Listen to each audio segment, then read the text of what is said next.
Welcome to Shanthi's cafe. நம்ம வந்து கட்சன் புக்கில் இருந்து யூஜிடிஆர்பி யூனிட் 1க்கான சிலபஸ் நம்ம பார்த்துட்டு இருக்கோம். நேற்று என்ன பார்த்தோம் அப்படின்னா வந்து ஹட்சன் புக்கில் இன்ட்ரோடக்டரி பார்ட்டும் அப்புறமா வந்து ஓல்டு இங்கிலீஷும் பார்த்தோம், சாசரோட காலத்துக்கு முன்னாடி உள்ளது. இப்போது என்ன பார்க்க போகிறோம் அப்படின்னா வந்து from the conquest to Chaucer. Chaucer conquest to Chaucer அப்படிங்கிறது எதை குறிக்குது அப்படின்னு பார்த்தோம் அப்படின்னா வந்து இந்த நார்மன் வந்து கான்குவெஸ்ட் பண்ணுவாங்க இல்லையா, நார்மன் கான்குவரர் அந்த கைப்பற்றுவாங்க இல்லையா, அதுலேருந்து சாசரோட பீரியட் வரைக்கும் என்ன நல்லா இருக்குது அப்படிங்கிறத நம்ம இன்றைக்கி பார்க்கலாம். From the Norman conquest to the beginning of the 13th century, English had a severe struggle to maintain itself as a written language. அப்போது இந்த நார்மன் வந்து போருக்கு வராங்கன்னு சொல்லி நம்ம பார்த்தோம் யூரோப்பில். அப்போ இங்கிலாந்து மேலே போருக்கு வரும்போது நார்மனோட கைப்பற்றலேருந்து 13வது நூற்றாண்டோட தொடக்கத்து வரைக்கும் ஆங்கிலம், இந்த இங்கிலீஷ் லாங்குவேஜ் வந்து தன்னை வந்து ஒரு மொழியாக நிலைநிறுத்துக்கிறதுக்கே பயங்கரமாக ஸ்ட்ரகிள் பண்ணியிருக்கு. அப்போது அவர் ரொம்ப போராட்டத்தை சந்திச்சிருக்குன்னு சொல்கிறாங்க. Severe struggle to maintain it self, ஒரு ரொம்ப போராட்டத்தை சந்திச்சு தான் அது வந்து கடைசியாக வந்து நிலைநிறுத்த முடியுது ஒரு லாங்குவேஜாக இங்கிலீஷ் அப்படின்னு சொல்கிறாங்க. ஒரு மொழிக்கே ஆனானப்பட்ட நிலமைனா நம்ம லைஃப்பில் சக்ஸஸ் ஆகணுன்னா கண்டிப்பாக இதோட பெரிய பெரிய ஸ்ட்ரகிள்லாம் நம்ம சந்தித்தா மட்டும்தான் சாதிக்க முடியும் அப்படிங்கிறதுக்கு சாதாரணமாக ஒரு மொழி, ஒரு லாங்குவேஜே வந்து ஒரு பெரிய உதாரணம் தான். இப்போ இன்றைக்கி இங்கிலீஷ் இல்லாமல் வந்து லைஃபே இல்லைங்கிற மாதிரி ஆயிடுச்சு. அப்போது இவ்வளோ பெரிய ஸ்ட்ரகிளை சந்திச்சு வந்ததுனால தான் இன்றைக்கி வந்து ஒரு பெரிய பொசிஷனில் இங்கிலீஷ் லாங்குவேஜ் நின்றுருக்கு. இதை கூட நம்ம மோட்டிவேஷனாக எடுத்துகிட்டு நம்ம ஸ்டார்ட் பண்ணலாம் நம்ம லைஃப்பை இதுக்கப்புறமும் கூட. ஓகே, அப்போது அதுக்கப்புறமா என்ன சொல்கிறாங்க அப்படின்னு பார்த்தோன்னா, as a consequence English literature which for nearly 200 years before William landing. அதாவது இங்கே என்ன சொல்கிறாங்க அப்படின்னா வந்து இந்த வில்லியம் அப்படிங்கிறது யாரை குறிக்குது அப்படின்னா வந்து நம்ம William Duke of Normandy, William Conqueror, இந்த நார்மன் நாட்டிலேருந்து வந்து நமக்கு சண்டைக்கு வருவார்ல பார்த்தீங்களா, அவர் பேர் தான் வில்லியம். அவர் யாருன்னு பார்த்தா டியூக் ஆஃப் நார்மண்டி. அவர் தன்னோட சின்ன வயசுலேயே வந்து அரியணைக்கு வந்திருப்பார் அங்கே அவங்க ஊரில் இருக்கும்போது. இப்போ இங்கே அவர் படையெடுத்து வந்தவர் தான் வந்து வில்லியம் அவர் பேர். இவர் என்ன பண்ணுறாரு அப்படின்னா வந்து இங்கே வந்ததுக்கு இவர் இங்கே வர்றாரு இல்லையா, நம்ம யூரோப் கண்ட்ரிக்கு வந்து படையெடுத்து வர்றாரு இங்கிலாந்துக்கு. அப்போ வரும்போது இவர் வர்றதுக்கு ஒரு 200 yearsக்கு முன்னாடியே, ஒரு 200 ஆண்டுகளுக்கு முன்னாடியே கொஞ்சம் கூட இங்கிலீஷ் லாங்குவேஜில் அவ்வளோவா பெருசாக டெவலப்மெண்ட் இல்லை அப்படின்னு தான் சொல்கிறாங்க. அப்புறமா of life for near another period of 150 years almost ceased to exist. இப்போ அவர் வந்ததுக்கு அப்புறமும் ஒரு 150 years வந்து கிட்டத்தட்ட எந்த ஒரு உயிர் தெழுதல் மாதிரி எதுவுமே இல்லை இந்த லாங்குவேஜில் அப்படின்னு சொல்கிறாங்க. Its revival began to the reign of John. இந்த மறுமலர்ச்சி காலம் எப்போ ஆரம்பிக்குது அப்படின்னு சொல்லி பார்த்தோம் அப்படின்னா வந்து இந்த கிங் ஜானோட பீரியடில் தான் வந்து இந்த மறுமலர்ச்சி காலம் ஆரம்பிக்குது. இந்த கிங் ஜான் அப்படிங்கிறவர் யாருன்னு பார்த்தோம் அப்படின்னா ஹென்ரி II பையன் தான் கிங் ஜான். இவர் வந்து ரூலுக்கு வந்ததுக்கு அப்புறமா தான் வந்து இங்கிலீஷ் லாங்குவேஜில் ஒரு பெரிய மறுமலர்ச்சியே வருது அப்படின்னு சொல்கிறாங்க. இது என்ன மறுமலர்ச்சி அப்படிங்கிறத பார்க்கலாம். By which time the long standing hostility between the native population and the invaders had been to a large extent outgrown and the famous incident of Magna Carta source. இது என்ன நடந்தது அப்படின்னு பார்த்தோம் அப்படின்னா இவரோட காலத்தில் திரும்ப இங்கிலீஷ் லாங்குவேஜ் வந்து உயிர்த்தெழுது அப்படின்னு சொல்கிறாங்க. உள்ளூர் மக்களுக்கும் ஆல்ரெடி அங்கே இருந்த நேட்டிவ் பீப்புள்ஸ்க்கும் அப்புறமா படையெடுத்து வருவாங்க இல்லையா, அவங்களுக்கும் ரொம்ப நாளாகவே வந்து ஒரு பகைமை இருந்துட்டு தான் இருக்குது. அப்போ கொஞ்சம் கொஞ்சமாக வந்து அது கொஞ்சம் கொஞ்சமாக செட்டில் ஆகி அவங்க ரெண்டு பேருமே வந்து ஒரு உறவுக்குள்ளே வராங்க. வந்ததுக்கு அப்புறமா தான் மீடியமாக இந்த இங்கிலீஷ் வந்து லாங்குவேஜ் டெவலப் ஆக ஆரம்பிக்குது. அதை வந்து எந்த நிகழ்ச்சி நமக்கு காமிக்குதுன்னு சொல்கிறாங்க அப்படின்னா மேக்னா கார்ட்டா அப்படிங்கிறது. இந்த மேக்னா கார்ட்டா அப்படிங்கிற ஒரு சட்டம் வந்து எப்போ வந்துச்சு அப்படின்னா வந்து 1215 வந்தது. ஜூன் 15, 1215 1215 ஜூன் மாதம் 15 மேக்னா கார்ட்டா அப்படிங்கிற ஒரு சட்டம் வருது. இந்த சட்டம் என்ன சொல்லுது அப்படின்னு பார்த்தோன்னா, அங்கே இருக்கிற நிலப்பிரப்புகள் இருப்பாங்க இல்லையா, இங்கிலாந்தில் உள்ள நிலப்பிரப்புகள் இந்த கிங் ஜான் இந்த ஆட்சியில் இருக்கிற மன்னர்களுக்கும் நிறைய சண்டை நடக்குது. இவங்களோட வரி விதிப்பு இந்த மாதிரி பொலிட்டிக்கல் ரீசன்ஸில் நிறையா நடக்குது. இந்த மேக்னா கார்ட்டா சட்டம் வந்ததுக்கப்புறமா அந்த நிலப்பிரப்புகளுக்கு சப்போர்ட் பண்ணுற மாதிரி கிங்குக்கும் அவங்களுக்கும் எந்த சண்டையும் இல்லாத மாதிரி ஒரு ஒத்துமை வருது. அதுக்கப்புறமா தான் லாங்குவேஜ் டெவலப்மெண்ட்டை பற்றியே யோசிக்க முடியுது அப்படின்னு சொல்லி இந்த சட்டம் சொல்லுது. ஓகேவா, மேக்னா கார்ட்டா சோர்ஸ் இதை வந்து யாரோட பீரியடில் வந்துச்சு அப்படின்னு கேட்டாங்க அப்படின்னா வந்து கிங் ஜானோட பீரியடில். Okay, the two elements had been whirled into the single people. The loss of the French possession of the English crown tended still further to confirm the growing unity of nation. இது திரும்பவும் அதை தான் சொல்லியிருக்காங்க. இப்போது அவங்க 2 பேருக்கு வந்து சேர்ந்து ஒத்துமையாக மாறினாங்க. In these circumstances English began to assert itself beside the rival tongue. அதாவது இதுக்கு இந்த காலகட்டத்தில் தான் வந்து இங்கிலீஷ் என்ன ஆரம்பிச்சிச்சு அப்படின்னா, ஏற்கனவே ஆதிக்கத்தை வந்து கொஞ்சம் கொஞ்சமாக இழந்துக்கிட்டே இருந்தது மற்ற லாங்குவேஜஸ்லாம். ஃபார் எக்ஸாம்பிள் இப்போ ஃப்ரெஞ்சு வந்து அங்கேருந்து இங்கே வந்திருக்குன்னு வச்சுக்கோங்களேன் இங்கிலாண்டுக்கு. அப்போது அங்கே இருந்த மாதிரி ஒரு ஆதிக்கம் வந்து இங்கிலாண்டில் வந்து ஃப்ரெஞ்சோட லாங்குவேஜுக்கு ஆதிக்கம் இருக்காது. அந்த ரைவல் டங்க் அப்படிங்கிறது ஃப்ரெஞ்சு லத்தீன் மாதிரி லாங்குவேஜ் தான் வந்து ரைவல் டங்க்குன்னு சொல்லி சொல்கிறாங்க. Which was already losing ground. அது ஏற்கனவே வந்து கொஞ்சம் கொஞ்சமாக அதோட ஆதிக்கத்தை இழந்துகிட்டே வருது. And with this English literature assumes a certain historical interest. இந்த ஆதிக்கத்தை இழந்து கொண்டு இருக்கிற இந்த மொழியோட காலகட்டத்தில் இங்கிலீஷ் என்ன பண்ணுச்சு அப்படின்னா, தன்னோட நிலையை உறுதியாக நிலைநிறுத்த ஆரம்பித்தது. It now becomes clear how much has been gained in meantime by the accumulation of fresh material from various sources. அப்போது இதனால் வந்து ஆங்கிலம் வந்து வேறு ஒரு இந்த வரலாற்றுலேயே ஹிஸ்டாரிக்கல் இன்ட்ரெஸ்ட், வரலாற்றுலேயே ரொம்பவே ஒரு முக்கியமான இடத்த வந்து பெற ஆரம்பித்தது இங்கிலீஷு. ஓகேவா? அது மட்டும் இல்லாமல் பல்வேறு இந்த வேறு மூலங்கள்னு சொல்லுவாங்க இல்லையா, அதிலிருந்து இந்த உள்ளடக்கங்கள்லாம் கொண்டு வந்து சேர்த்ததுக்கப்புறமா இது எவ்வளோ பெருசாக டெவலப் ஆகிருக்கு அப்படிங்கிறத நம்மளால் கண்டுபிடிக்க முடிஞ்சது. ஓகே, இப்போ நம்ம என்ன பார்க்க போகிறோம்னா, நெக்ஸ்ட்டு லேமன் அப்படிங்கிறது யார், அவர் என்ன ஒர்க் எழுதியிருக்கிறாரு அப்படிங்கிறத நம்ம இந்த ஸ்லைடில் பார்க்கலாம். We see in the case of the first noteworthy production of the revival, மறுமலர்ச்சி காலகட்டத்தில் உருவான ஒரு முதல் புக்குன்னு சொல்லலாம். மறுமலர்ச்சின்னு சொல்லுவோம் இல்லையா, அதில் ஒரு குறிப்பிட்ட படைப்பு என்னன்னு சொல்லி பார்த்தோம் அப்படின்னா வந்து ப்ரூட். இந்த ப்ரூட் இது யார் வந்து எழுதியிருக்காங்க அப்படின்னு பார்த்தோம் அப்படின்னா வந்து லேமன் அப்படிங்கிறவர் எழுதியிருக்கிறார். இந்த லேமன் அப்படிங்கிறவர் யார் அப்படின்னு பார்த்தா, இவர் வந்து ஒரு 12th centuryயில் வந்து இந்த புக்கை வந்து பப்ளிஷ் பண்ணியிருப்பார். இவர் எங்கே இருக்கிறாரு அப்படின்னா ஓஜஸ்டயர் அப்படிங்கிற ஒரு இடத்துல ஒரு பாரிஸ் ப்ரீஸ்டாக இருக்கிறாரு. ப்ரீஸ்ட்னா நமக்கு தெரியும்ல, ஒரு மத குருமார்கள் மாதிரி, தேவாலய ஆசாரின்னு சொல்லுவோம்ல, அவங்கள மாதிரி ஒரு வேலை பார்க்குற இவர் தான். இந்த லேமன் வந்து என்ன எழுதியிருக்கிறாரு அப்படின்னா வந்து ப்ரூட் அப்படிங்கிற ஒர்க்கை 1205 எழுதியிருக்காங்க. இது எந்த இடத்துல எழுதியிருக்காங்க அப்படின்னு பார்த்தோன்னா ஓஜஸ்டயர் அப்படிங்கிற இடத்துல எழுதியிருக்காங்க.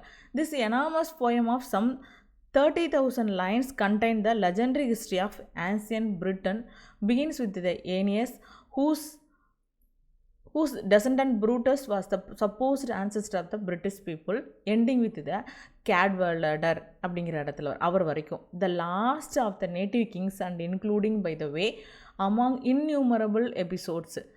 இதில் என்ன சொல்லியிருக்காங்க அப்படின்னு பார்த்தோன்னா, இதுக்கு முன்னாடி உள்ள பேஜஸில் நீங்கள் பார்த்தீங்கன்னா தான் புரியும். இந்த லேமன் இதில் முக்கியமாக எக்ஸாம் பாயிண்ட் ஆஃப் வியூவில் நம்ம பார்க்க வேண்டியது ப்ரூட் அப்படிங்கிற ஒரு ஒர்க்கை லேமன் எழுதியிருக்கிறாரு. அந்த லேமன் வந்து எங்கே இருக்கிறாரு அப்படின்னு பார்த்தோன்னா வந்து ஓஜஸ்டயர் அப்படிங்கிற ஒரு பிளேஸில் இருக்கிறாரு. இந்த ஒர்க்கில் எத்தனை லைன்ஸ் இருக்குது அப்படின்னு கேட்டாங்கன்னா 30,000 லைன்ஸ் இருக்குது. இந்த ஒர்க்கு, இந்த ப்ரூட் அப்படிங்கிறது எதிலிருந்து ஆரம்பிச்சு, அதாவது அந்த பண்டைய வரலாறு, இந்த ஹிஸ்ட்ரியை பற்றி தானே பேசுது. இந்த ப்ரூட் அப்படிங்கிறது ஹிஸ்ட்ரியை பற்றி தான் பேசுது. இந்த ஹிஸ்ட்ரி வந்து எங்கேருந்து ஆரம்பித்து எங்கே வரைக்கும் முடிச்சிருக்கிறாரு அப்படின்னு பார்த்தோம் அப்படின்னா வந்து முதல்ல ஏனியஸ்லேருந்து ஸ்டார்ட் பண்ணி கடைசியாக யார் வரைக்கும் முடிச்சிருக்காங்க அப்படின்னா வந்து இந்த கேட்வால்டர் அப்படிங்கிற வரைக்கும் முடிச்சிருக்கிறாரு. அது மட்டும் போகாமல் அங்கேருந்த இந்த ப்ரூட்டுங்கிற ஒர்க்கில் நேட்டிவ் கிங், அங்கே ஆல்ரெடி இருந்திருப்பாங்க இல்லையா, அந்த நேட்டிவ் கிங்கை பற்றியும் கொஞ்சம் இன்க்ளூட் பண்ணியிருக்கிறாரு. நிறைய எபிசோட்ஸில் வந்து இன்க்ளூட் பண்ணியிருக்காங்க. அதில் முக்கியமாக யாரோட ஸ்டோரி இருக்குது அப்படின்னா வந்து கிங் லியரோட ஸ்டோரியும் கிங் ஆர்த்தரோட ஸ்டோரியும் இருக்குது அப்படின்னு சொல்கிறாங்க. இந்த கிங் லியர் வந்து நம்ம ஷேக்ஸ்பியர் காலத்தில் தானே வருவார். இவர் எப்படி வந்து ஓல்டு இங்கிலீஷில் வந்திருந்தார் அப்படின்னு நம்ம நினச்சோன்னா கிடையாது. ஷேக்ஸ்பியர் வந்து தன்னோட சொந்த ஒர்க்காக எழுதலை கிங் லியரை, அவர் நிறைய அடாப்டேஷன் ஒர்க்காக தான் எழுதியிருப்பார் நிறைய பிளேஸில். அப்போது இந்த கிங் லியர் அப்படிங்கிறது இந்த காலகட்டத்தில் இருந்த ஒரு பிளே தான். அப்போது இந்த ஸ்டோரியை, கிங் லியரோட ஸ்டோரியை வந்து யார் எழுதியிருக்காங்க அப்படின்னா வந்து லேமன் வந்து அவரோட ப்ரூட் அப்படிங்கிற ஒர்க்கில் வந்து அந்த ஸ்டோரியை பற்றின ஒரு சில எபிசோட்ஸ் எழுதியிருக்கிறதா நமக்கு வரலாறு இருக்குது. ஓகேவா? But the point of special importance in connection with it is that it is a paraphrase with the addition of versified chronicle. Brute D என்க்ளட்டர் அப்படிங்கிற ஒர்க் எழுதியிருக்காங்க. இப்போ இதை வந்து நம்ம இந்த பேராகிராஃபை நம்ம கீழேருந்து போனால் தான் நமக்கு நல்லாவே புரியும். இப்போ மேலே உள்ள ஒரு 6 லைன்ஸுக்கு அப்புறமா இங்கே வந்துருங்க டேரெக்டாக. இந்த ஜெஃப்ரி ஆஃப் மவுன்மவுத் அப்படின்னு ஒருத்தர் இருக்கார் இல்லையா, இவர் யார் அப்படின்னு பார்த்தோன்னா, இவர் ஒரு ஒர்க் எழுதுறாரு. என்ன ஒர்க் எழுதுறாரு? ஜெஃப்ரி ஆஃப் மவுன்மவுத் அப்படிங்கிறவர் இந்த வேல்ஸில் நாட்டில் உள்ள ஒரு ஹிஸ்டாரியன். ஓகேவா? இவர் என்ன ஒர்க் எழுதுறாருன்னு பார்த்தீங்கன்னா, ஹிஸ்ட்ரி ஆஃப் பிரிட்டன் அப்படிங்கிற ஒரு ஒர்க் எழுதுறாரு. 1132 வந்து இந்த ஒர்க்கு பப்ளிஷ் ஆகுது. இந்த ஒர்க்கை பேஸாக வச்சு யார் ஒரு ஒர்க் எழுதுறாங்க அப்படின்னு பார்த்தோன்னா வந்து இந்த நார்மன் போயட் வேஸ் அப்படிங்கிற ஒருத்தர் வந்து ப்ரூட் டி என்க்ளட்டர் அப்படிங்கிற ஒரு ஒர்க் எழுதுறாங்க. இந்த ப்ரூட் டி என்க்ளட்டர் அப்படிங்கிற ஒர்க்கை பேஸாக வச்சு தான் நம்ம லேமன் வந்து ப்ரூட் எழுதியிருக்கிறாரு. ஓகேவா? நீங்கள் இது வந்து பின்னாடி இருந்து போனால் தான் இதுக்கு மீனிங் கரெக்டாக புரியும். எதுக்கப்புறம் எது வருதுங்கிறத கன்ஃபியூஸ் பண்ணிக்கக்கூடாது. ஃபஸ்ட்டு பேஸாக இருந்தது. ஏன்னா நம்ம இந்த ப்ரூட் ஒர்க்கோட பப்ளிஷிங் இயர் பாருங்களேன், 1205 தான் இருக்கும். ஆனால் அதுக்கு முன்னாடியே எந்த ஒர்க்கு பப்ளிஷ் ஆகிருக்கும் அப்படின்னா வந்து இந்த ஹிஸ்ட்ரி ஆஃப் பிரிட்டன் அப்படிங்கிறது வந்து பப்ளிஷ் ஆகிருக்கும் 1132லேயே. இந்த இயரை வச்சு நீங்கள் கண்டுபிடிச்சிடலாம் எது ஃபஸ்ட்டு வந்திருக்கு அப்படின்னு. ஃபஸ்ட்டு ஜெஃப்ரி ஆஃப் மவுன்மவுத் எழுதுறாரு, ஹிஸ்ட்ரி ஆஃப் பிரிட்டன் எழுதுறாரு. அதோ ஃபாலோ பண்ணி தான் வந்து ஆங்கிலோ நார்மன் போயட் வேஸ் அப்படிங்கிறவர் வந்து ப்ரூட் டி என்க்ளட்டர் அப்படிங்கிற ஒர்க் எழுதுறாரு. அதை அடிப்படையாக வச்சு தான் லேமன் வந்து ப்ரூட் எழுதுறாரு. ஓகேவா? இந்த கன்ஃபியூஷன் இல்லாமல் பார்த்துக்கலாம். நெக்ஸ்ட்டு இந்த லேமன் போயமில் என்ன இருக்குதுன்னு சொல்கிறாங்க அப்படின்னா வந்து then 3 stream of influence Celtic, French and English run together. அப்போது இவரோட போயமில் எல்லாமே இருக்குதுன்னு சொல்கிறாங்க. 3 கலாச்சாரத்தோட தாக்கங்களும் இருக்குது அப்படின்னு சொல்கிறாங்க. செல்டிக் அப்படிங்கிறது ஆல்ரெடி வந்து இங்கிலாண்டில் உள்ள ஒரு லாங்குவேஜாக இருந்தது. ஃப்ரெஞ்ச் அப்படிங்கிறது இந்த நார்மன் கான்குவெஸ்ட் மூலமாக நமக்கு வந்து சேர்ந்தது. இங்கிலீஷ் அப்படிங்கிறது இது மூலமாக டெவலப் ஆனது. அப்போ இந்த 3 லாங்குவேஜோட இன்ஃப்ளூயன்ஸ் வந்து யாரோட ஒர்க்கில் இருக்குது அப்படின்னு பார்த்தோம் அப்படின்னா லேமன்ஸோட போயமில் இருக்குது. While though in versification it follows the Anglo Saxon principle of alliteration. ஆனால் இவங்க என்ன சொல்கிறாங்க அப்படின்னா வந்து இந்த ஆங்கிலோ செக்ஷனோட முறையை வந்து இவர் ஃபாலோ பண்ணி ஒர்க்கு எழுதுனா கூட இவரோட போயமில் வந்து அந்த ஆங்கிலோ செக்ஷன் அந்த அலிட்ரேஷனை ஃபாலோ பண்ணியிருந்தா கூட எது வந்து அதிகமாக டாமினேட் பண்ணுறதுன்னு சொல்கிறாங்கன்னா French taste. It reflected in the occasional appearance of rhyme. அந்த ரைமில் வந்து ஃப்ரெஞ்சோட டேஸ்ட்டு தான் அதிகமாக இருக்குதுன்னு சொல்கிறாரு. இப்போ ஆங்கிலோ செக்ஷன் பீரியடில் இருக்கிற இந்த போயம் அலிட்ரேஷனை ஃபாலோ பண்ணி இவர் எழுதியிருக்கிறாரு. ஆனாலும் அந்த ஃப்ரெஞ்சோட இதுதான் நமக்கு தெரியுது யாரோட போயமில், லேமன் போயம்லன்னு சொல்கிறோம். இந்த ஓர்மூலம் அப்படிங்கிறது என்ன அப்படின்னா வந்து a series of metrical homilies in short line without either rhyme or alliteration by a Lincoln Square's priest named Ohm and a prose treatise and Ancran Rivley or rule of anchoresses. இது கொஞ்சம் pronounce பண்ணுறதுக்கு கொஞ்சம் வித்தியாசமாகவும் மனப்பாடம் பண்ணுறதுக்கு கொஞ்சம் கஷ்டம் மாதிரி தான் இருக்கும். ஆனால் நீங்கள் போக போக அப்படியே திரும்ப ரிவிஷன் பண்ணும்போது நமக்கு கண்டிப்பாக வந்து நமக்கு ஞாபகம் வந்துடும். ஓகேவா? இதில் என்ன சொல்லியிருக்காங்கன்னு நம்ம பார்க்கலாம். கொஞ்ச நாளைக்கு அப்புறமா இந்த லிங்கான் ஸ்கொயர் அப்படிங்கிற ஒரு இடத்துல இங்கே இருக்குது பாருங்கள், லிங்கான்ஸ்கொயர் அப்படிங்கிற ஒரு இடத்துல, இந்த இடத்துல வந்து யார் இருக்காங்க அப்படின்னா வந்து இந்த ஓம் இல்லைனா ஆம் அப்படின்னு ப்ரொனவுன்ஸ் பண்ணுறாங்க. இதில் தமிழில் போட்டால் ஓம் தான் வருது. இந்த ஓம் அப்படிங்கிற ஒருத்தர் என்ன ஒரு ஒர்க் எழுதுகிறாங்க அப்படின்னா வந்து ஓர் மூலம் அப்படிங்கிற ஒரு ஒர்க் எழுதுகிறாங்க, இல்லைனா ஆர் மூலம் அப்படின்னு சொல்கிறாங்க. இந்த ஒர்க் எழுதுகிறாரு. இந்த இதில் வந்து அவங்க என்ன சொல்லியிருக்காங்க அப்படின்னா வந்து கொஞ்சமாக ஒரு சின்ன சின்ன லைன்ஸ்லாம் இந்த ஷார்ட் லைன்ஸ்லாம் குறுகிய வரிகள்னு சொல்லுவோம்ல, இந்த ஷார்ட் லைன்ஸ்லாம் எழுதும்போது அந்த ரைம் வந்து கொஞ்சம் அலிட்ரேஷன் சவுண்டோடு இல்லை, without either rhyme or alliteration. அந்த லைன்லாம் இவர் எழுதின இந்த ஓம் மூலம் அப்படிங்கிற ஒரு புக்கில் அலிட்ரேஷன் சவுண்டெல்லாம் இல்லை அப்படின்னு சொல்கிறாங்க. அலிட்ரேஷன் சவுண்டே இல்லாமல் தான் வந்திருக்கு அப்படின்னு சொல்கிறாங்க. அப்புறமா இன்னொரு ஆத்தர் யார் அப்படின்னு பார்த்தோன்னா ஆங்க்ரன் ரிவ்லே அப்படிங்கிற ஒரு ஆத்தர் இருக்கார். இவர் ஒரு ஒர்க் அவர் வந்து ஒரு ஒர்க் எழுதியிருக்கிறார். என்ன ஒர்க் எழுதியிருக்காரு அப்படின்னு பார்த்தோன்னா வந்து இவர் எழுதின ஒர்க்கு வந்து ரூல் ஆன் ஆங்க்ராசஸ் அப்படிங்கிற ஒர்க் எழுதியிருக்காங்க. A little later came ஓர்மூலம், a series of metrical homilies in short line without either rhyme or alliteration by a Lincolnshire priest named Ohm and a prose treatise. அப்புறமா வந்து இந்த work next வருது. இதில் என்ன சொல்லியிருக்காங்க அப்படின்னா கொஞ்ச நாளைக்கு அப்புறமா இந்த ஓம் அப்படிங்கிற ஒரு ரைட்டர் ஓம் மூலம் அப்படிங்கிற ஒரு ஒர்க் எழுதியிருக்கிறார். இதில் ஆம் இல்லை ஆர் மூலம் அப்படின்னு சொல்கிறாங்க, ஓம் அல்லது ஓம் மூலம் அப்படின்னு கூட சொல்கிறாங்க. ரெண்டில் எதனால நீங்கள் ப்ரொனவுன்ஸ் பண்ணிக்கலாம். இப்போ வந்து இந்த லிங்கான்ஷயர் அப்படிங்கிற ஒரு இடத்துல வந்து இவர் இருக்கிறாரு. அந்த இடத்துல இருக்கிற ஒரு ப்ரீஸ்ட்டு ஓம், அவர் என்ன ஒர்க் எழுதியிருக்கிறார் அப்படின்னா வந்து ஓர் மூலம் அப்படிங்கிற ஒர்க் எழுதியிருக்கிறார். இதில் என்ன சொல்லியிருக்காங்க அப்படின்னா வந்து ஷார்ட் லைனாக இருக்குது, ஆனால் ஆனால் என்ன இல்லாமல் இருக்குது அப்படின்னா வந்து அலிட்ரேஷன் இல்லாமல் வித்தவுட் அலிட்ரேஷனில் தான் வந்து இது எழுதியிருக்காங்க. அப்புறமா ஒரு ப்ரோஸ் ஒர்க் வந்து பப்ளிஷ் ஆகுது. அது என்ன அப்படின்னு பார்த்தோன்னா ஆங்க்ரன் ரிவ்லே, அப்படி இல்லாட்டினா அதோட இன்னொரு நேம் பார்த்தோம் அப்படின்னு பார்த்தோன்னா ரூல் ஆஃப் ஆங்க்ரஸஸ் அப்படின்னு சொல்லி இன்னொரு பேர். இது ரெண்டுமே சேம் ஒர்க்கு தான். இது வந்து ஒரு ப்ரோஸ் ஒர்க்கு. இது யார் எழுதுனாங்கன்னு சொல்லி நமக்கு தெரியல. Prepared by some unknown writer for the guidance of 3 ladies entering the religious life. அது எதை பற்றி சொல்லுது அப்படின்னா ஒரு 3 உமன்ஸ் வந்து ஒரு ரிலீஜியஸ் லைஃப்குள்ளே எப்படி வந்தாங்க அதை பற்றி தான் நமக்கு பேசுகிறாங்க. ஓகேவா? அந்த 2 ப்ரோஸ் ஒர்க்கும், அதாவது ஒரு ப்ரோஸ் ஒர்க்கு, அதுக்கு சப்டைட்டில் இருக்குது, அது என்னன்னு சொல்லி பார்த்துக்கலாம். ஓகே, ரெண்டாவது ஒரு டயலாக் போயம் ஒன்று வந்து பப்ளிஷ் ஆகுது. அந்த போயமோட நேம் என்ன அப்படின்னா, இது நமக்கு ரொம்பவே தெரிஞ்ச போயம் தான் வந்து அவுல் அண்ட் த நைட்டிங்கேல் அப்படிங்கிறது. இது என்ன ஃபார்மில் இருக்குது அப்படின்னு கேட்டாங்கன்னா ஒரு டயலாக் போயம். இது எப்போ பப்ளிஷ் ஆகுது அப்படின்னு பார்த்தோன்னா வந்து 1220 வந்து வருது. இதில் என்ன நடக்குது, இந்த அவுல் அண்ட் த நைட்டிங்கேல் என்ன நடக்குது அப்படின்னு பார்த்தோன்னா ஒரு 2 பேர்ட்ஸ் வந்து என்ன பண்ணுவாங்க அப்படின்னா அவங்களோட மெரிட்ஸை பற்றி டிஸ்கஸ் பண்ணிப்பாங்க. 2 birds discuss some respective merits. எதை பற்றி, அவங்க 2 பேரை பற்றி வந்து டிஸ்கஸ் பண்ணிக்கிறாங்க. It's historically interesting. அது கொஞ்சம் நல்லாவே இருக்குது நமக்கு. Because it discards alliteration and adopt French end rhymes.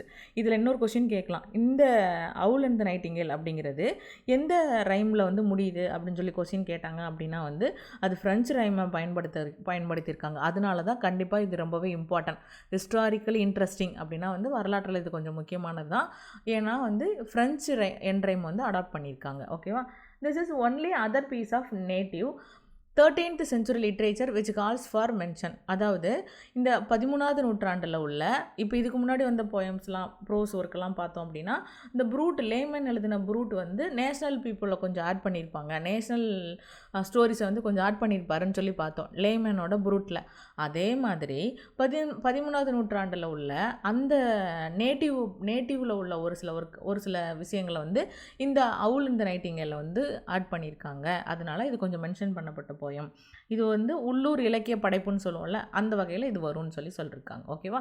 The principal production of the early 14th century, இந்த 14வது நூற்றாண்டில் ஆரம்ப கட்டத்தில் ராபர்ட் மேனிங் அப்படிங்கிற ஒருத்தர் ஒரு ஒர்க்கு பப்ளிஷ் பண்ணியிருக்காரு. அது என்ன அப்படின்னா வந்து ஹேண்ட்லிங் சின் அப்படின்னு சொல்லிட்டு. இந்த ஹேண்ட்லிங் சின்ஸ் அப்படிங்கிறது ரொம்பவே முக்கியமான ஒர்க்கு. இது எப்போ பப்ளிஷ் ஆகுதுன்னு பார்த்தோம் அப்படின்னா வந்து 1303 வந்து பப்ளிஷ் ஆகுது. அப்புறமா வந்து ஒரு ஒர்க்கு பப்ளிஷ் ஆகுது. அது என்னன்னு பார்த்தோம் அப்படின்னா நெக்ஸ்ட் ஒரு ஒர்க்கு பப்ளிஷ் ஆகுது. அது என்னன்னு பார்த்தோம் அப்படின்னா வந்து அயன் பைட் ஆஃப் இன்விட் அப்படிங்கிறது. இந்த ரெண்டுமே ப்ரோஸ் ஒர்க்கு தான். ராபர்ட் மேனிங்கோட கேண்ட்லிங் சின், அப்புறமா அயன் பைட் ஆஃப் இன்விட், இந்த ரெண்டுமே ஒரு ப்ரோஸ் பீஸ் தான். இந்த ரெண்டுமே எங்கேருந்து யார் வந்து டிரான்ஸ்லேட் பண்ணி கொடுத்துருக்காங்க அப்படின்னு பார்த்தோன்னா வந்து ஃப்ரெஞ்சு லாங்குவேஜில் இருந்து டிரான்ஸ்லேட் பண்ண ஒர்க்கு தான் இந்த ரெண்டுமே. ஓகேவா? கர்சர் முண்டி அப்படிங்கிறது அடுத்தது ஒரு முக்கியமான ஒரு ஒர்க்கு. இதில் வந்து என்ன எழுதியிருக்காங்க அப்படின்னு பார்த்தோன்னா வந்து இந்த பைபிளை பற்றினது. ஸ்கிரிப்சர்னால் என்னது, நம்ம ஸ்கிரிப்சர் ஹிஸ்ட்ரி அப்படின்னா பைபிளோட வரலாறு. அப்புறமா பார்த்தீங்க அப்படின்னா the many legends of the saint, அந்த புனிதர்களோட கதைகளும் இது எல்லாத்தையும் உள்ளடக்கிய ஒரு கவிதை நூல் தான். வேர்ஸ் ஃபார்மில் உள்ள ஒரு நூல் தான் கர்சர் முண்டி. இப்போது நார்மல் இலக்கியத்தை விட நார்மலாக ஒரு லிட்ரேச்சர் ஒர்க் இருக்குது அப்படின்னு பார்த்தோம் அப்படின்னா இது எதோட சேர்ந்துருக்கும் அப்படின்னா வந்து ரிலீஜியஸ் சம்மந்தப்பட்ட ஒர்க்கில் இது முக்கியமான ஒர்க்கு இந்த கர்சர் முண்டி. ஓகேவா? நெக்ஸ்ட் இது வரைக்கும் நம்ம பார்த்துட்டோம். நெக்ஸ்ட் என்ன பார்க்க போகிறோம் அப்படின்னா வந்து the making of the English language, ஆங்கில மொழி வந்து எப்படி உருவானது அப்படிங்கிறத தான் நம்ம இப்போ பார்க்கலாம். இது ஒரு முக்கியமான டாபிக் தான். இதோட பேஸ்மெண்ட் தெரிஞ்சிச்சுன்னா நம்ம நெக்ஸ்ட் வர வந்து நமக்கு எல்லாமே வந்து எப்படி இதிலேருந்து வேர்ட்ஸ்லாம் வந்துச்சு, என்னென்ன ஒர்க்லாம் வந்து ஃபார்ம் ஆச்சு அப்படிங்கிறதுக்கு நமக்கு ஈஸியாக இருக்கும். ஓகேவா? இப்போது next the period between the conquest and the Chaucer is however much more important from the point of view of our language than from that of our literature. இதில் என்ன சொல்லியிருக்காங்கன்னா இந்த நார்மன் பீப்புள் வந்து நார்மன் கான்குவெஸ்ட் எடுத்து வராங்க இல்லையா, படையெடுத்து வராங்க இல்லையா, அப்படி படையெடுத்து வந்த காலத்துக்கும் சார்சரோட காலத்துக்கும் இடையிலான காலம். அப்போ அவங்க எப்போ படையெடுத்து வந்தாங்க? 1066 வந்தாங்க. சார்சரோட காலம் எப்போது? 1340 400 வரைக்கும், 1400 வரைக்கும் சார்சரோட காலம். இந்த 1340 வரைக்கும் 1066 1340 வரைக்கும் உள்ள இந்த இடைப்பட்ட காலம் எதுக்கு ரொம்ப முக்கியமானதுன்னு சொல்கிறாங்க அப்படின்னா, லிட்ரேச்சருக்கு இந்த ஆங்கில இலக்கியத்தை விட, நம்ம புக்கை விட, இந்த ஒர்க்கை விட எதுக்கு ரொம்ப முக்கியமான காலம் அப்படின்னு சொல்லி பார்த்தோன்னா வந்து மொழியோட வளர்ச்சியில் தான் ரொம்ப முக்கியமான காலமாக இருந்திருக்கு. சாசரோட காலத்துக்கு அப்புறம் தான் இலக்கியத்துக்கு இம்பார்ட்டன்ட் கொடுத்துருக்காங்க. சாசரோட காலத்துக்கு முன்னாடி எது ரொம்ப இம்பார்ட்டண்ட்டாக இருந்திருக்கு அப்படின்னா லாங்குவேஜ். அது வந்து ரொம்பவே அந்த வளர்ச்சியோட பார்வையில் அது ரொம்பவே முக்கியம்தான் அப்படின்னு சொல்கிறாங்க. டூரிங் தீஸ் 300 இயர்ஸ், ஆமாம் 1066லேருந்து 1340 வரைக்கும்னா கிட்டத்தட்ட 300 வருஷம்.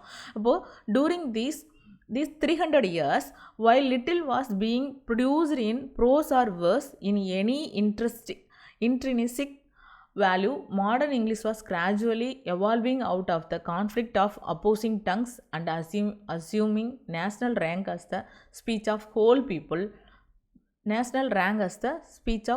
people. ரொம்பவே முக்கியமான ஒரு லைன். என்ன சொல்லியிருக்காங்க அப்படின்னா வந்து இந்த 300 வருஷத்தில் லாஸ்ட்டாக எந்த 300 வருஷத்தில் 1066லேருந்து 1340 வரைக்கும் இந்த 300 வருஷத்தில் நம்ம இந்த இலக்கியமும் சரி, உரைநடையும் சரி, ப்ரோஸும் சரி, லிட்ரேச்சரோட புக்கும் சரி, கொஞ்சம் கவிதையும் சரி, கொஞ்சம் கொஞ்சமாக தான் வந்து உருவாக்கியிருக்காங்க. அப்படி உருவாக்குனா கூட இந்த மற்ற லாங்குவேஜ்லாம் வந்து இவங்க கூட சண்டை போடுறாங்க இல்லையா?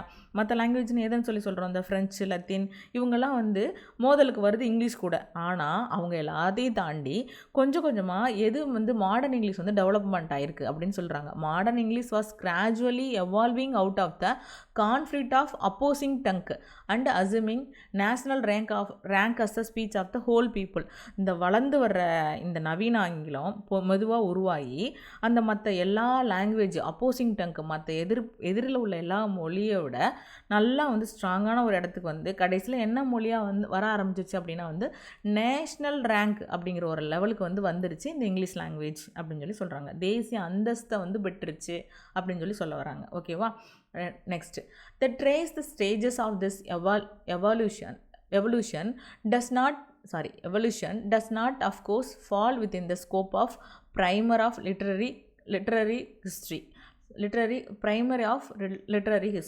இதில் என்ன சொல்கிறாங்க அப்படின்னா வந்து இந்த வளர்ச்சி கட்டத்தை வந்து ரொம்பவே முழுசாக விளக்கணும் அப்படின்னா வந்து இலக்கிய வரலாற்றோட ஆரம்ப நூல்கெல்லாம் வந்து அதுக்குள்ளே வராது. ஏன்னா இதுக்கு முன்னாடி உள்ள ஓல்டு இங்கிலீஷ் பீரியடில் நார்மன் கான்குவெஸ்ட்டுக்கு முன்னாடி அது வளர்ச்சி காலகட்டமாகவே நம்ம எடுத்துக்கவே முடியாது. கான்குவெஸ்ட்டுக்கு அப்புறமா தான் இன்னொரு லாங்குவேஜ் வருது. அந்த லாங்குவேஜ் கூட போட்டி போட்டு இது எப்படி வளர ஆரம்பிக்கிறது அப்படிங்கிறத வந்து நம்ம இந்த இடத்துல தான் பார்க்க முடியும். ஓகேவா?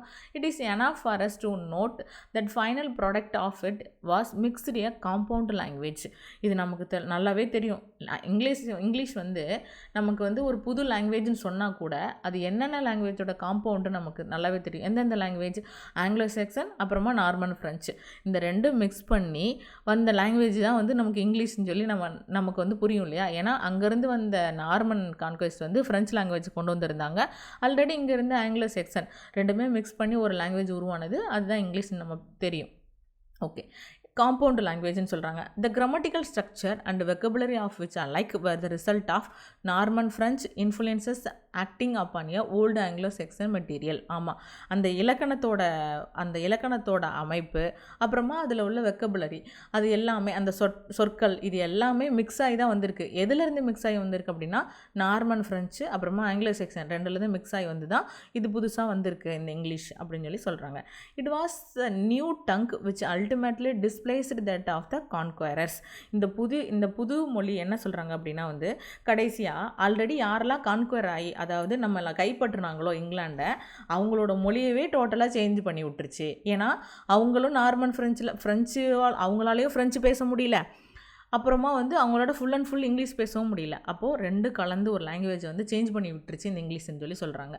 Norman French long continued indeed to be the only recognized official language and to some extent the language of fashion. அப்போ அந்த காலத்தில் அரிஸ்டோக்ராட்டிக் ஃபேமிலிலாம் இருப்பாங்கல்ல, உயர்தர சமூகத்தினர்லாம் என்ன பண்ணுவாங்க அப்படின்னா ஃப்ரெஞ்சு தான் பேசினாங்க. அப்போ அஃபிஷியல் லாங்குவேஜாக வந்து ஸ்டார்டிங்கில் எது இருந்தது அப்படின்னா ஃப்ரெஞ்சு தான் இருந்தது. But by the beginning of the 14th century, 14வது நூற்றாண்டு ஆரம்ப கட்டத்தில் இந்த எது இருந்தது அப்படின்னா வந்து இதுக்கு முன்னாடி ஆரம்ப காலகட்டம் வரைக்கும் ஃப்ரெஞ்சு லாங்குவேஜ் தான் வந்து அஃபிஷியல் லாங்குவேஜாக இருந்தது. ஆனால் 14வது நூற்றாண்டு தொடக்கத்தில் கொஞ்சம் கொஞ்சமாக அது வந்து ஆங்கிலத்தோட ஆதிக்கத்தினால அது சுத்தமாக வந்து கொஞ்சமாக குறைய ஆரம்பிச்சிருச்சு. But By the beginning of the 14th century, it had entirely lost its hold upon English life at large, and the complete triumph of English was signalized by a statute of 1362. 1362 ஒரு சட்டம் வருது. அந்த சட்டத்தின் மூலமாக English தான் வந்து ஒரு ஒரு முக்கியமான ஒரு இடத்துக்கு வருது. இங்கிலீஷ் தான் வந்து ஃபுல்லாக வந்து சக்ஸஸ் ஆகிடுச்சு அப்படின்னு சொல்கிறாங்க. ஃப்ரெஞ்ச் லாங்குவேஜில் வந்து அஃபிஷியல் லாங்குவேஜிலேருந்து எடுத்துடுறாங்க. ஓகேவா? Which proclaimed that henceforth all proceeding in the law court should be that English instead of French. இந்த எல்லா கோர்ட்லேயும் லா கோர்ட்லேயும் சரி, அப்புறமா வந்து அஃபிஷியலாக இருக்கிற எல்லா இடத்துலையும் ஃப்ரெஞ்சுக்கு பதிலாக என்ன லாங்குவேஜ் வருது அப்படின்னா இங்கிலீஷ். இது வந்து முக்கியமான ஒரு இயர் தான். எந்த இயரில் வந்து ஃப்ரெஞ்சு லாங்குவேஜுக்கு பதிலாக இங்கிலீஷ் வந்து அஃபிஷியல் லாங்குவேஜாக கொண்டு வரப்பட்டது அப்படின்னு கேட்டாங்க அப்படின்னு பார்த்தோன்னா 1362. இதை வந்து மறக்கக்கூடாது. ஓகேவா? Next, for more then 100 years before this, numerous English translations of French romances had shown the growth of literary people among those who, as the praise they ran, had no French. இதில் ஒரு நல்ல விஷயம் என்னென்னு பார்த்தோன்னா வந்து, இப்போது English language வந்துருச்சா, வந்ததுக்கப்புறமா நிறையா ஃப்ரெஞ்சு ஒர்க்கு வந்து இங்கிலீஷ் பீப்புளுக்கு வந்து படிக்க தெரியாது. ஏன்னா இங்கிலீஷ் பீப்புளுக்கு ஃப்ரெஞ்சு தெரியாது. அப்போது இந்த இங்கிலீஷ் லாங்குவேஜ் வந்ததுக்கப்புறமா என்ன பண்ண ஆரம்பித்தாங்க அப்படின்னா, ஃப்ரெஞ்சு லிட்ரேச்சர் உள்ள எல்லா ஒர்க்கையும் ட்ரான்ஸ்லேட் பண்ண ஆரம்பித்தாங்க இங்கிலீஷ் லாங்குவேஜுக்கு. அப்போ இங்கிலீஷ் லாங்குவேஜுக்கு ட்ரான்ஸ்லேட் பண்ண ஆரம்பிக்கவும் ஃப்ரெஞ்சு ஒர்க்கு எல்லாருமே நம்ம படிக்க ஆரம்பித்தாங்க. அவங்களுக்கு ரொம்பவே புதுசாகவும் வித்தியாசமாகவும் இருந்தது. அதுலேயும் முக்கியமாக வந்து ரொமான்ஸ் டேல்ஸ் எல்லாம். அப்போது மக்கள் மத்தியில் ரொம்பவே பெருசாக ஃபேமஸ் ஆனது இந்த இங்கிலீஷ் லிட்ரேச்சர். ஏன்னா இதை படிக்க ஆரம்பிக்கும் போது ஒரு இன்ட்ரெஸ்டிங் கிடைக்கிது. அந்த ஃப்ரெஞ்சு ஒர்க் எல்லாமே ட்ரான்ஸ்லேட் பண்ணுறாங்க. இப்போ நீங்கள் சாசர் எடுத்துக்கிட்டிங்கன்னா உங்களுக்கு ஞாபகம் வரும். சாசரோட ஃபஸ்ட்டு பீரியடில் ஃப்ரெஞ்சு பீரியட்னு சொல்லி நம்ம சொல்லுவோம். அதில் வந்து ஃப்ரெஞ்சு ஒர்க்கெல்லாம் வந்து ட்ரான்ஸ்லேட் பண்ணியிருப்பார். Romaunt of the roses, book of the duchess, இதெல்லாம் வந்து இங்கிலீஷோட வளர்ச்சிக்கு ரொம்பவே முக்கியமான இருந்த புக்குகளில் இதுவும் ஒன்று. ஓகேவா? அது பின்னாடி சாசரோட ஏஜ் வரும்போது நம்ம பார்க்கலாம். இப்போ நெக்ஸ்ட் பேராகிராஃப் போயிடலாம். Next, we must however remember that while French was thus disappearing, there was as yet no standard form of the new tongue to take its place. இப்போது ஃப்ரெஞ்சு வந்து கொஞ்சம் கொஞ்சமாக டிஸப்பியர் ஆகிட்டு இருந்தால் கூட புதுசாக வந்த இந்த ஒரு மொழிக்கு எந்த நிலையான வடிவமும் கிடைக்கல. அதை வந்து நம்ம மறந்துடவே கூடாது. ஓகேவா? English was broke up into dialects. English என்ன பண்ணுச்சு அப்படின்னா வந்து பல பிராந்திய வழக்கு மொழியெலாம் வந்து பிரிக்க ஆரம்பித்தாங்க. ஒவ்வொரு டயலெக்ட்னு சொல்லி சொல்லுவோம் இல்லையா, ஒவ்வொரு இடத்துல வாழ்கிற மக்களுக்கு ஏற்ற மாதிரி இங்கிலீஷ் லாங்குவேஜ் வந்து பிரிக்க வச்சுருந்தாங்க. அதில் எந்தெந்த டயலெக்ட்லாம் வந்து இங்கிலீஷ் லாங்குவேஜ் வந்து இருந்தது அப்படின்னா அது 3ஆக பிரித்தாங்க. என்னென்னா வந்து நார்த்தன் இங்கிலீஷ், அப்புறமா வந்து மிட்லாண்ட் இங்கிலீஷ், அப்புறமா பார்த்திங்க அப்படின்னா வந்து சதர்ன் இங்கிலீஷ். இப்படி ஒரு 3 இங்கிலீஷாக வந்து பிரிச்சுருந்தாங்க. இங்கிலீஷை 3 டயலெக்ட்ஸாக பிரிச்சுருந்தாங்க. அப்போ 3 முக்கிய வழக்கு மொழிகள் இருந்தது. டயலெக்ட் அப்படின்னா என்னென்னா அன்றாடம் பேசுகிற மொழிகள் தான் வழக்கு மொழிகள்னு சொல்லுவோம். இப்போ ஃபார் எக்ஸாம்பிள், இப்போ இது 3மே தான் இங்கிலீஷ் தான். இது 3க்கு என்ன வித்தியாசம் இருக்குன்னா, இப்போ நம்ம தமிழ் தான் பேசுகிறோம். ஆனால் கோவை தமிழ், அந்த கொங்கு தமிழ் வேறு மாதிரி இருக்கும், மதுரை தமிழ் வேறு மாதிரி இருக்கும், சென்னை தமிழ் வேறு மாதிரி இருக்கும். சென்னையிலேயே வந்து முன்னாடி உள்ளவங்க பேசின தமிழ் தான் வேறு மாதிரி இருக்கும். ஆனால் இப்போது பலதரப்பட்ட மக்கள் வந்து ஒரே இடத்துல செட்டில் ஆகி இப்போ எல்லா தமிழும் வந்து சேஞ்ச் ஆகி ஒரே தமிழ் அப்படிங்கிற ரேஞ்சுக்கு வர ஆரம்பிச்சிச்சு. ஓகேவா? அந்த மாதிரி இந்த southern English, northern English, midland இங்கிலீஷ்னு சொல்லிட்டு இந்த 3 டயலெக்டில் இங்கிலீஷ் வந்து broken ஆகிருந்தது. which differed fundamentally from one another. Yes, ஒவ்வொரு லாங்குவேஜுக்கும் கொஞ்சம் நிறையவே வித்தியாசம் இருந்தது. ஆமாம், இப்போ மதுரை தமிழுக்கும் கோவை தமிழுக்கும் நிறைய வித்தியாசம் இருக்கும் இல்லையா, அதே மாதிரி தான். and which were yet subdivided within themselves into numerous minor varieties. அதிலிருந்து கொஞ்சம் கொஞ்சமாக பிரிஞ்சு போய் இருந்தது அப்படின்னு சொல்லி சொல்கிறாங்க. In this confusion, little by little, East Midland English tended to gain ascendancy because it was speech of the capital and the two center of learning, Oxford and Cambridge. இந்த கன்ஃபியூஷனுக்கு வந்து இந்த குழப்ப நிலையிலேயே கொஞ்சம் கொஞ்சமாக என்ன நடந்தது அப்படின்னா வந்து இந்த ஈஸ்ட் மிட்லேண்ட் அப்படிங்கிற ஒரு இடத்துல மட்டும் இங்கிலீஷ் வந்து ஃபேமஸாக வளர ஆரம்பித்து ஒரு ஒரு ஸ்டாண்டர்டாக ஒரு ஃபார்மை கொண்டு வர ஆரம்பித்தாங்க. ஏன் அப்படின்னு பார்த்தோம் அப்படின்னா, அந்த கேபிட்டல் அந்த தலைநகரத்தோட, அந்த இங்கிலாண்டோட தலைநகரம் இருக்கிற இடத்துல இந்த லாங்குவேஜ் வந்து பேசப்பட்டது. எந்த மொழி பேசப்பட்டது அப்படின்னா ஈஸ்ட் மிட்லேண்ட் லாங்குவேஜ் வந்து பேசப்பட்டுச்சு. அப்போ முக்கியமாக அந்த இடத்துல 2 சென்டர் இருந்தது. என்ன லேர்னிங் சென்டர் இருந்தது அப்படின்னா ஆக்ஸ்போர்ட் யூனிவர்சிட்டி, அப்புறமா கேம்பிரிட்ஜ் யூனிவர்சிட்டி. இந்த ரெண்டுமே இருந்ததுனால இந்த ஈஸ்ட் மிட்லாண்ட் இங்கிலீஷ் தான் வந்து ரொம்பவே ஃபேமஸ் ஆச்சு. ஓகேவா? இப்போது இதுக்கு எக்ஸாம்பிளாக நம்ம எடுத்துக்கலாமே. இப்போ மதுரையிலேருந்து சென்னைக்கு வருவாங்க, கோயம்புத்தூர்லேருந்து சென்னைக்கு வருவாங்க, ஆல்ரெடி சென்னையில் உள்ளவங்களும் இருப்பாங்க. இவங்க எல்லாருமே இப்போ இங்கே சென்னையில் வந்து சேம் தமிழ் பேசுகிறாங்களா, இல்லைனா கோவையில் உள்ள தமிழை வந்து இங்கே பேசுகிறாங்களான்னு பார்த்தோன்னா, காலேஜ் ஸ்டூடெண்ட்ஸ்லாம் எடுத்துக்கோங்களேன், கொங்கு தமிழ் பேசவே மாட்டாங்க. அது அவங்களுக்கு ஒரு மாதிரி வித்தியாசமாக இருக்கும்.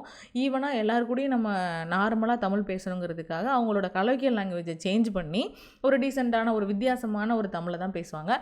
இப்போ மூணு ஊரை சேர்ந்தவங்களும், மதுரைக்காரங்களாக இருக்கட்டும், கோயம்புத்தூர்காரங்களாக இருக்கட்டும், சென்னைக்காரங்களாக இருக்கட்டும், 3 பேரும் சேம் தமிழ் தான் பேசுகிறாங்க. ஒருத்தர் பேசுகிற தமிழ் இன்னொருத்தருக்கு புரிகிற மாதிரி தான் இருக்குது. காரணம் என்ன அப்படின்னா வந்து ஸ்டடீஸ் சென்டர் தான் இங்கே இந்த தலைநகரத்தில், இந்த கேபிட்டலில் மொத்தமாக எல்லா லாங்குவேஜ் எல்லா டைலக்டில் உள்ளவங்களும் வந்து காமனாக வந்து பேசுகிறதுக்காக ஒரு தமிழ் இருக்குது பார்த்தீங்களா. இப்போ நான் பேசுகிற தமிழ் எல்லாருக்கும் புரியும். அப்போது அந்த மாதிரி இப்போது நம்ம வேறு ஊர்லேருந்து பேசுகிறவங்க தமிழும் வந்து எல்லாருக்கும் புரிகிற மாதிரி ஒரு தமிழ் வந்து சென்னையில் செட் ஆகிருக்கு. அதே மாதிரி தான் இங்கே என்ன இருக்குது அப்படின்னா வந்து இந்த கேபிட்டலில் போய் அந்த ஆக்ஸ்போர்ட் கேம்பிரிட்ஜ் யூனிவர்சிட்டியில் இருக்கிறதுனால ஒரு இங்கிலீஷ் செட் ஆணுச்சு. அந்த இங்கிலீஷ் தான் வந்து ஈஸ்ட் மிட்லாண்ட் இங்கிலீஷ் அப்படின்னு சொல்கிறாங்க. அதுதான் ஃபேமஸ் ஆச்சு பின்னாடி. தென் when Chaucer began to write, he chose this as the vehicle and it was largely on account of his influence that what had hitherto been only one of several provincial dialect attained the dignity of the national language. அப்புறமா Chaucer வந்து இது ஏற்கனவே வந்து கேபிட்டலில் பேசப்பட்டதுனால, Oxford Cambridge யூனிவர்சிட்டியில் இருக்கிறதுனால இந்த standard இங்கிலீஷாக வந்து மாறிச்சு ஈஸ்ட் மிட்லாண்ட் இங்கிலீஷ். அது மட்டும் இல்லாமல் இதுக்கு பின்னாடி சாசர் வந்தாரா.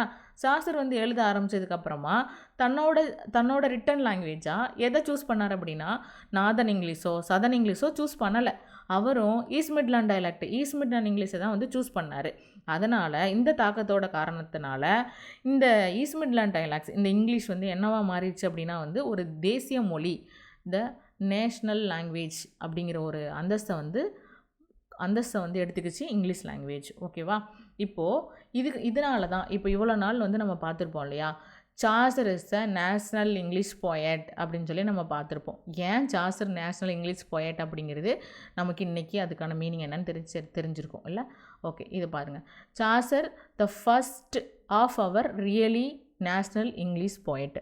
இந்த காரணங்களுக்குனால தான் சாசர் வந்து என்னன்னு சொல்லி சொல்கிறோம் அப்படின்னா ஃபஸ்ட்டு நேஷ்னல் இங்கிலீஷ் போயட். இவரால் தான் வந்து ஒரு தேசிய மொழி அப்படிங்கிற ஒரு அந்தஸ்துக்கு வந்ததுனால சாசரை வந்து நம்ம நேஷ்னல் இங்கிலீஷ் போயட் அப்படின்னு சொல்லி சொல்கிறோம். ஓகேவா?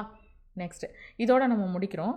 இதுக்கப்புறமா வர்ற இந்த சாப்டர் 3ல் உள்ள ஏஜ் ஆஃப் சாசரை வந்து நம்ம நெக்ஸ்ட் வீடியோவில் பார்க்கலாம். தேங்க்யூ.